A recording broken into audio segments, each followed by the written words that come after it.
Alright, 1, 2, 3, sync. That was a terrible clap. I'm doing this for the 5th time, so I've been changing up each take each time. 3, sync. Another day at the beach. Oh, God! Anyways, 1, 2, 3, sync. That was a bad clap. I can't clap. Welcome back, fellow geniuses, to another day of vlogging stuff. 1, 2, 3. There we go. That's a clap. That's a clap. Welcome back to the channel.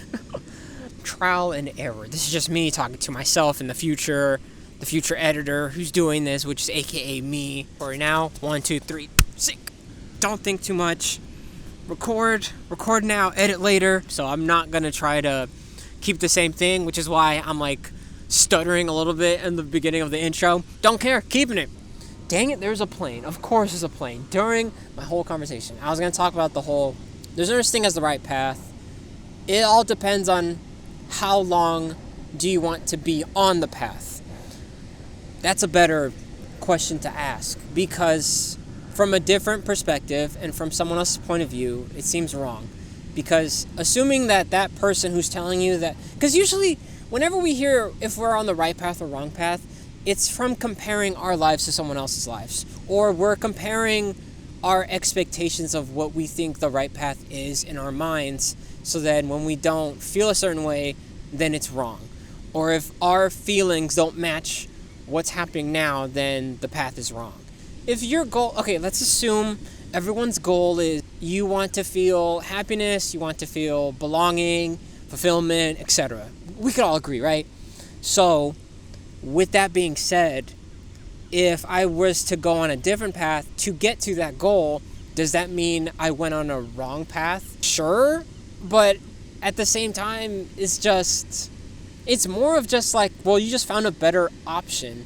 It wasn't wrong. Like, I would still think the path that you were going on originally is still good, but if you found something different, it's kind of just like normal. Like, can we just not like normalize that it's fine to just, switch up a hobby or switch up a career? Like, don't we all just, because no one's ever like, okay, from the beginning of whatever career that you decided to do, and you're still doing it now, congrats on you. You're doing whatever it is that you wanted to do. But for people like me who constantly switch jobs and don't really know exactly what they want to do, then you're just like, what am I supposed to?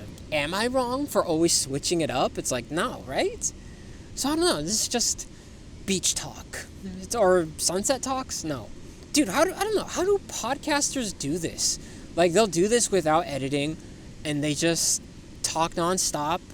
Like, Theo Von does this for a living, and he's just off the top of the head. What was I saying? Something about the right path. And then I was talking about because I contradicted myself when I said, well, how do you know when to quit something? Because if you quit too soon, then you don't really know the end. I guess at the end, it's more of just like, if you want to know the end result, then you have to keep going. But if you don't want to know the end result, then quit? I don't know. That ain't good advice. Is that even good advice? It's not even good advice. I hope you enjoyed this random video. Of course. Like, I'm subscribe to all the... Dang. Like, I'm subscribed to it. Like, I'm subscribed to all the good... Dang it. Anyways, like, comment, subscribe to all that good stuff. Doesn't matter if it's one view, doesn't matter if it's 10 views. I appreciate anyone who's listening and or watching. And I'll see you next time with a new video.